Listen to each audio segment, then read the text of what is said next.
Maklum, kalau kiriman ya begini. Kadang dapat yang muda, yang dagingnya empuk. Kadang dapat yang tua, yang sudah alot. Astagfirullahaladzim. Mas Fikri, mau kemana?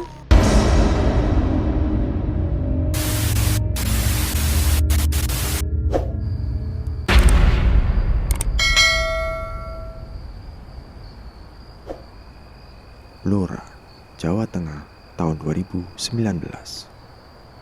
Matahari semakin turun di langit barat. Mobil box menyusuri jalan aspal sepi yang diapit hutan di kanan kiri. Fikri yang sedang menyetir sesekali memandang layar smartphone, memastikan jalan yang sedang dilaluinya sesuai dengan petunjuk arah di aplikasi Maps. Iya kok. Fik, lu udah nyampe mana ini? Ini lagi cari jalan belokannya kok. Dari tadi jalan sepi banget. Jadi gak bisa tanya sama orang. Udah, gak usah tanya orang. Cari aja sendiri, pasti ketemu jalannya. Iya kok. Ini juga lagi nyari. Pokoknya sebelum tengah malam kiriman harus sampai.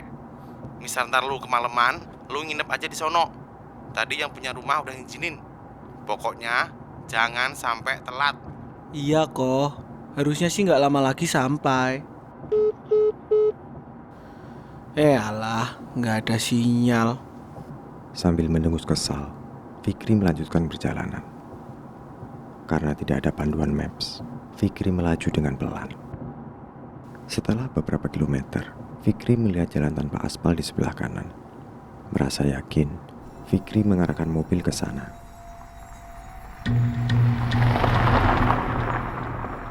Fikri merasa bahwa jalan ini akan membawanya masuk ke dalam hutan. Fikri tidak ada pilihan lain selain mencoba menelusuri jalan ini. Jika sewaktu-waktu jalan ini buntu, dia akan memutar balik mobilnya. Namun, perlahan kabut turun, mengurangi jarak pandang Fikri ke depan. Mobil box terus melaju pelan, menembus kabut pekat itu.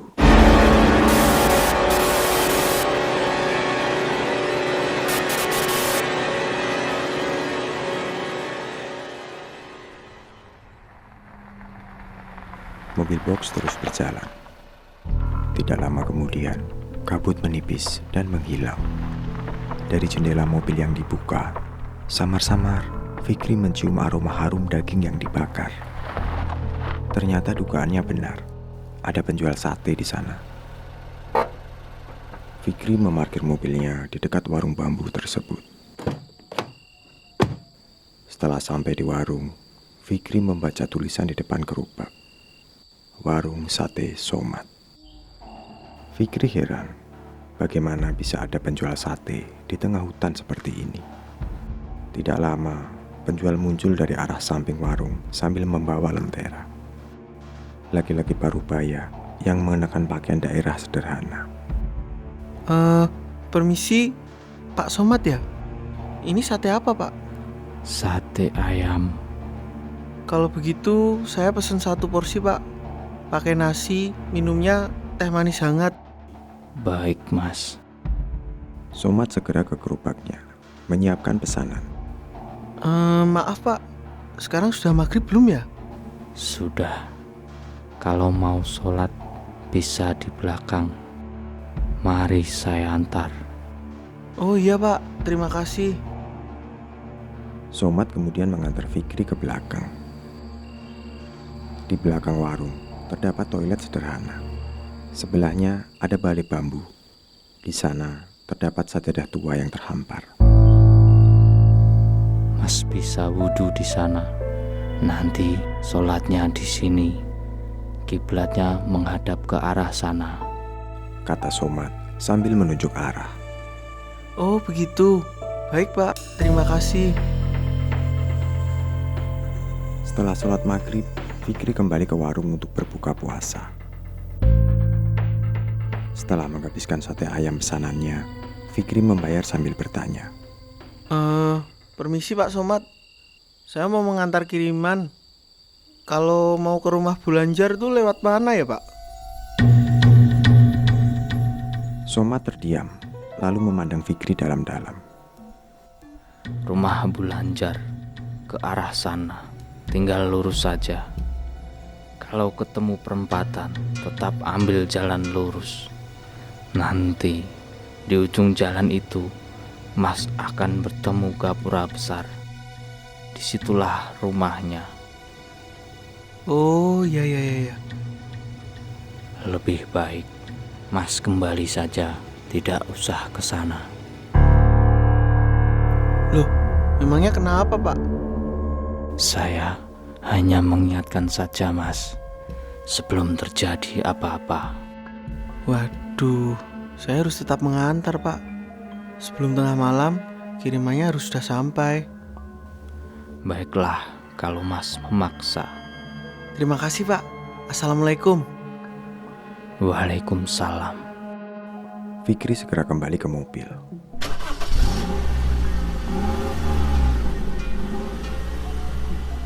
Mobil box berjalan pelan menyusuri jalan tanah lagi. Tidak lama berjalan, Fikri menemukan perempatan. Sesuai arahan dari penjual sate, Fikri mengambil jalan lurus. Beberapa kilometer kemudian, Fikri sampai di ujung jalan. Di sana berdiri gerbang yang sangat besar, bergaya khas Jawa.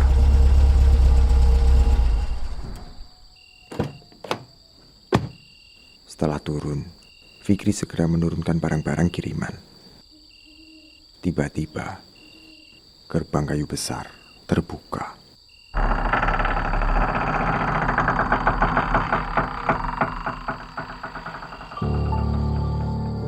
Fikri menoleh. Tampak seorang perempuan berkebaya merah, membawa lentera, berdiri di balik pintu. Dia berkulit kuning langsat, dengan wajah cantik, memakai pakaian batik berwarna merah. Setiap gerakannya menyiratkan keanggunan dan kewibawaan.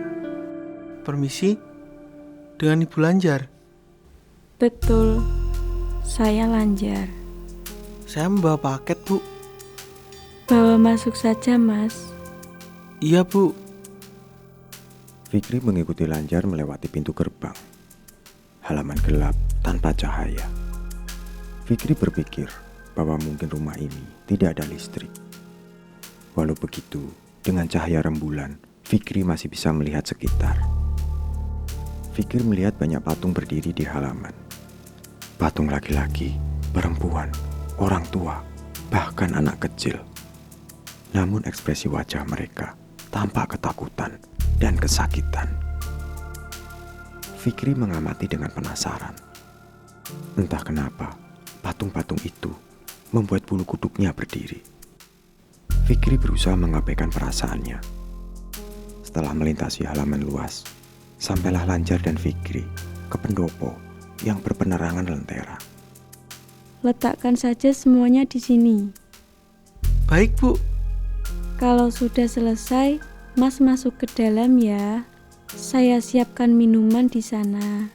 Iya, Bu. Terima kasih. Lanjar lalu memberikan lentera. Setelah memberikan lentera, Lanjar lalu berjalan ke arah rumah utama, meninggalkan Fikri sendiri.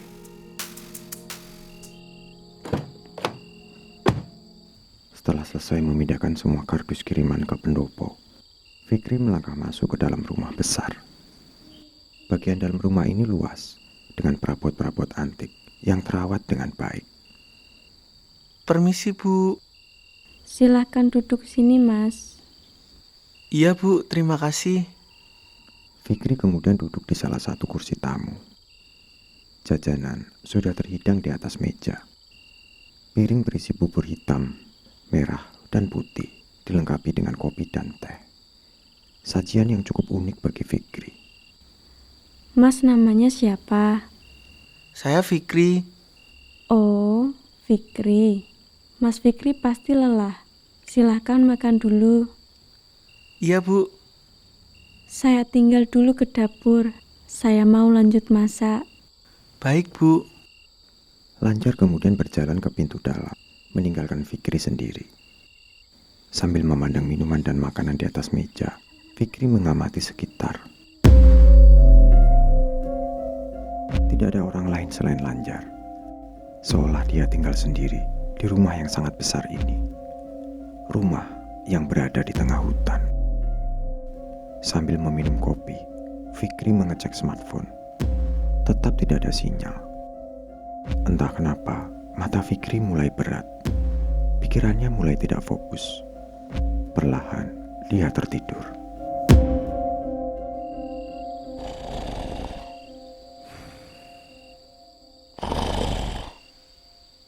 Mas Fikri?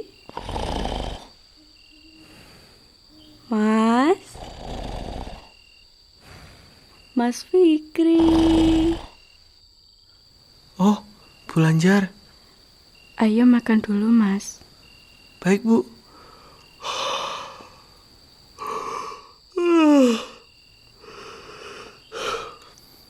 Fikri bangun dari kursi, lalu melangkah mengikuti Lanjar. Sampailah Lanjar dan Fikri di ruang makan. Di atas meja tersedia panci besar yang tertutup. Silahkan duduk, Mas. Iya, Bu. Setelah Fikri duduk, Lanjar membuka tutup panci. Seketika, aroma rempah-rempah menyebar. Mas Fikri mau gulai? Boleh, Bu. Sambil tersenyum, Lanjar menyiapkan nasi di piring. Setelah itu, menuangkan gulai ke mangkok. Lanjar kemudian menyerahkan piring dan mangkok tersebut kepada Fikri. Silahkan makan, Mas. Iya, Bu. Ibu nggak makan? Tadi saya sudah makan, waktu Mas Fikri tidur. Fikri mengangguk, kemudian mencicipi gulai pemberian Lanjar. Rasanya enak, namun dagingnya lebih alot dari gulai yang biasa dia makan. Karena menghargai pemberian tuan rumah, Fikri diam dan melanjutkan makan. Tidak lama Fikri menyelesaikan makannya. Tampak beberapa daging yang tidak bisa dikunyah disisihkan Fikri di tepi piring. Dagingnya alot. Lanjar berdiri lagi untuk mengisi mangkok Fikri. Maaf, Bu. Saya sudah kenyang. Nggak apa-apa. Saya ambil dagingnya saja. Saya carikan yang empuk ya. Iya, Bu. Terima kasih. Lanjar mengadu-adu pelan gulai di panci. Tanpa sengaja, Fikri melihat bentuk daging yang tidak biasa. Bentuk yang membuat bulu kuduknya berdiri.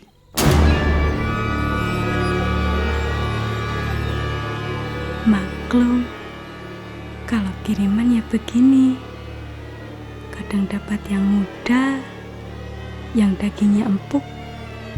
Kadang dapat yang tua, yang sudah alot. Kata Lanjar sambil mengangkat sendok sayur berisi jari-jari manusia.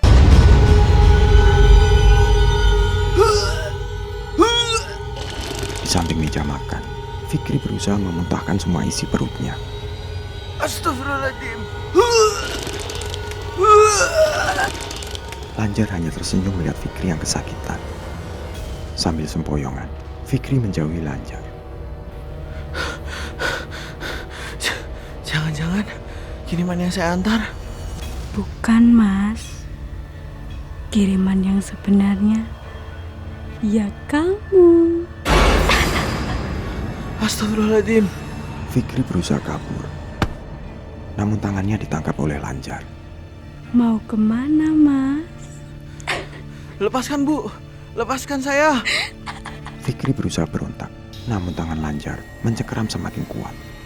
Perlahan-lahan, jari-jari Lanjar memucat dan memanjang. Kukunya menghitam sampai menusuk lengan Fikri. Kesakitan, Fikri melihat ke arah Lanjar. Lanjar telah berubah. Wajahnya berubah menjadi pucat keabu-abuan. Matanya memutih, mulutnya melebar, menyeringai, menunjukkan giginya yang tajam. Dagingmu untuk aku makan, arwahmu untuk aku siksa. Astagfirullahaladzim. Auzubillahiminasyaitonirrajim. Bismillahirrahmanirrahim. Qul huwallahu ahad. Allahu somad. Lam yalid walam yulad. Walam yakulahu kufuwan ahad. Tiba-tiba, telapak tangan Lanjar yang mencengkeram Fikri mulai berasap. Lanjar melepaskan pegangannya. Tidak menyia-nyiakan kesempatan, Fikri segera kabur. Fikri terus berlari sampai ke pintu depan rumah utama. Begitu pintu dibuka, dia melihat pemandangan mengerikan di halaman depan. Patung-patung di halaman telah berubah menjadi manusia.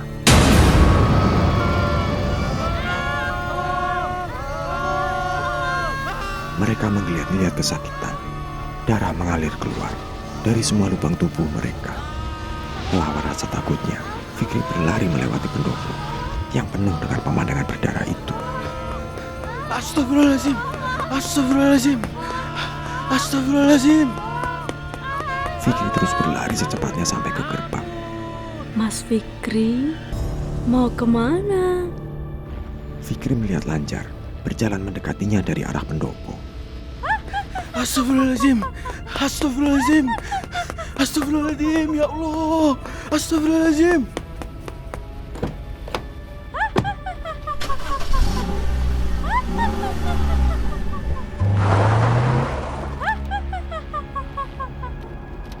Semakin jauh, suara Lanjar semakin kecil. Fikri memacu mobil sekencang-kencangnya. Walau jalan tanah bergelombang, Fikri tidak peduli. Dia terus menekan pedal gas sambil berusaha menyeimbangkan setir mobil. Mobil Fikri terus melaju di jalan hutan yang gelap. Ketika bertemu perempatan, Fikri terus melaju, mengikuti arah yang pernah dilaluinya. Namun ternyata, dia sampai kembali ke depan rumah Lanjar. Astagfirullahaladzim. Kok bisa balik ke sini? Ya Allah. Astagfirullah. Fikri memutar kembali mobilnya, lalu melaju secepatnya. Tidak lama, Fikri sampai kembali di perempatan. Dia berhenti, bingung harus bagaimana. Seingatnya, dia tidak pernah berbelok ke arah lain. Jika dia tetap lurus, dia khawatir akan kembali ke rumah Lanjar. Aduh. Bagaimana ini? Bodoh amat lah. A'udzubillahi minasyaitonirrajim. Bismillahirrahmanirrahim. Mau tidak mau, Fikri berbelok ke arah kiri. Mobil Fikri terus melaju di jalan gelap. Dia mengamati bahwa jalan yang dilaluinya hampir sama dengan jalan yang dilewati sebelumnya. Fikri terus berdoa dalam hati. Dia tidak tahu apakah dia bisa keluar dengan selamat dari hutan ini. Tiba-tiba, tampak di kejauhan cahaya lentera di ujung jalan. Fikri berhenti. Jantungnya berdegup kencang. Dengan cepat, Fikri mundur kembali. Aduh. Dia segera melihat ke spion di samping kanan dan kiri. Ternyata, di belakang mobilnya terdapat pohon besar. Kebingungan, Fikri turun dari mobil sambil membawa senter. Dia lalu menyenter area di belakang mobil. Ternyata tidak ada jalan di sana. Yang ada adalah hutan belantara. Loh, kok bisa? Sambil terus menyenter, Fikri berusaha mencerna apa yang dialaminya. Bukankah baru saja Fikri lewat jalan di sini? Bagaimana bisa jalan itu menghilang begitu saja? Jika memang dia lewat jalan tadi, kenapa sekarang dia bisa ada di sini? Semakin berpikir, Fikri semakin kebingungan. Mas, Fikri terkejut. Dia langsung menoleh dan mengarahkan senter ke laki-laki tersebut. Laki-laki parubaya yang membawa kayu-kayu kering di punggungnya. Loh, Pak Somad? apa yang terjadi, Mas? Saya nggak tahu, Pak. Saat saya mengantar kiriman ke rumah Belanjar, saya melihat Belanjar. Saya... Mas Fikri. Terdengar suara Lanjar menggema di hutan. Astagfirullahaladzim. Mas Fikri.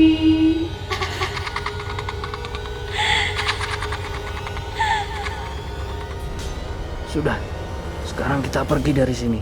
Ayo. Baik, Pak.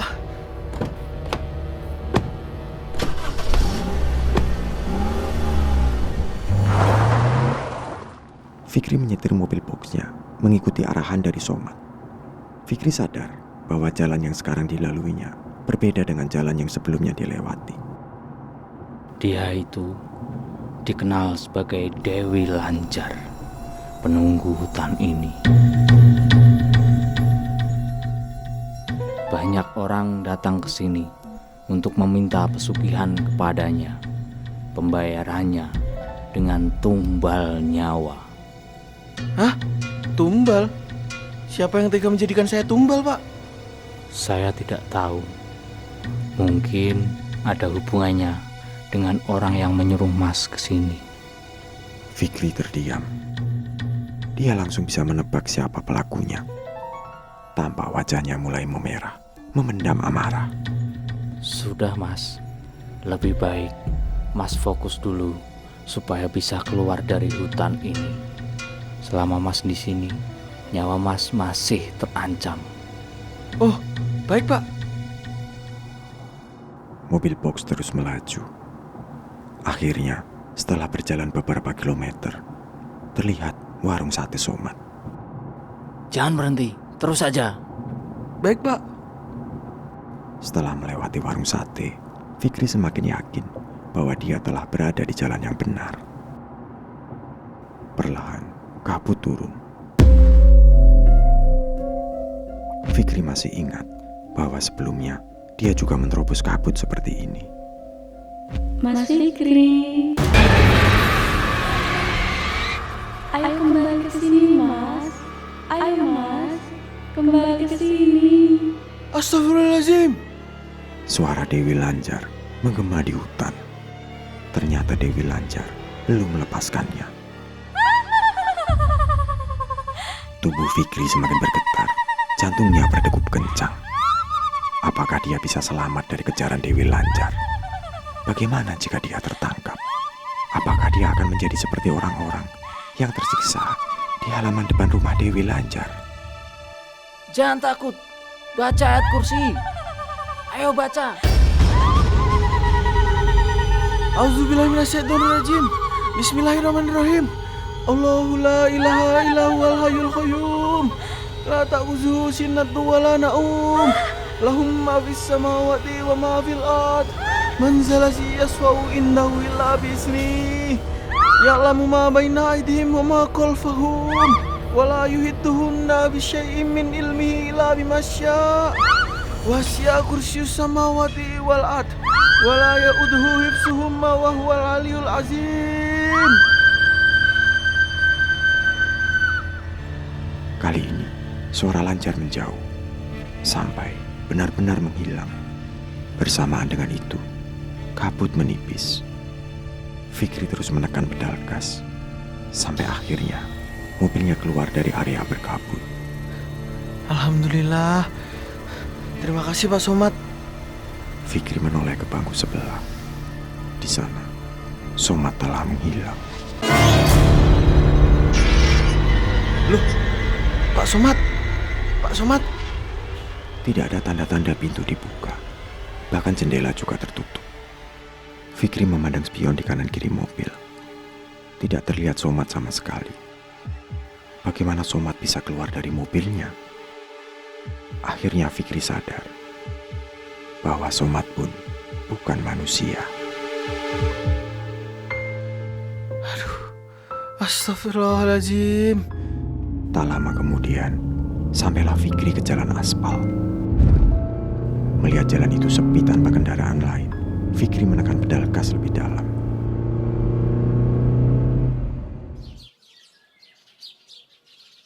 Matahari telah naik. Sebelum jam 8, Ko Jun membuka pintu rel tokonya.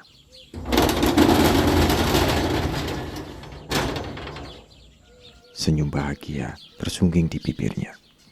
Dengan santai, dia menelpon kenalannya. Ya, betul. Ntar anterin gue ya. Biasa ambil mobil. Tawa aja lo. Ya udah, ntar malam gue tungguin di toko ya. Smartphone dimatikan. Tidak lama setelah itu, mobil box datang, masuk ke halaman. Mulut Ko Jun langsung menganga, tidak percaya dengan apa yang dilihatnya. Fikri yang tampak lelah turun dari mobil. Lu kok bisa sampai sini, Fik? Oh, ternyata benar. Koh Jun yang menumbalin saya. Koh Jun terkejut. Wajahnya seketika tampak panik. Lu jangan asal lu sembarangan ya. Lu beneran kan antar ke alamatnya? Jangan-jangan lu salah kirim lagi. Ah, sudah. Saya mau berhenti. Fikri lalu melangkah pergi, tak peduli lagi dengan Koh Jun. Fikri.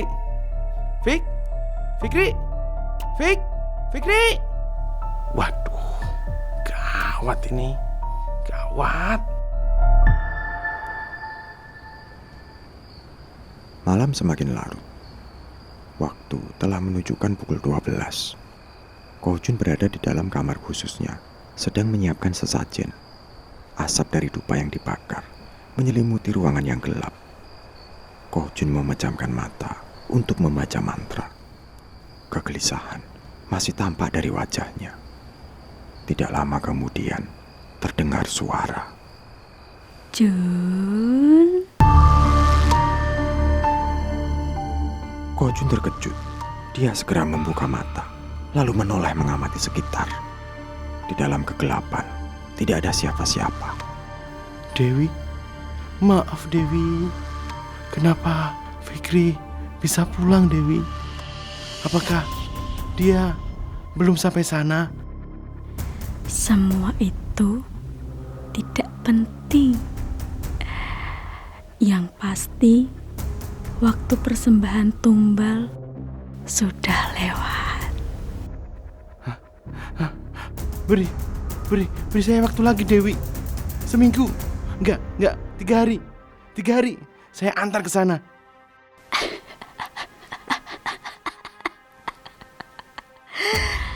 Tidak usah. Sesuai perjanjian, kalau kamu tidak bisa mempersembahkan tumbal tepat waktu, kamu yang saya ambil.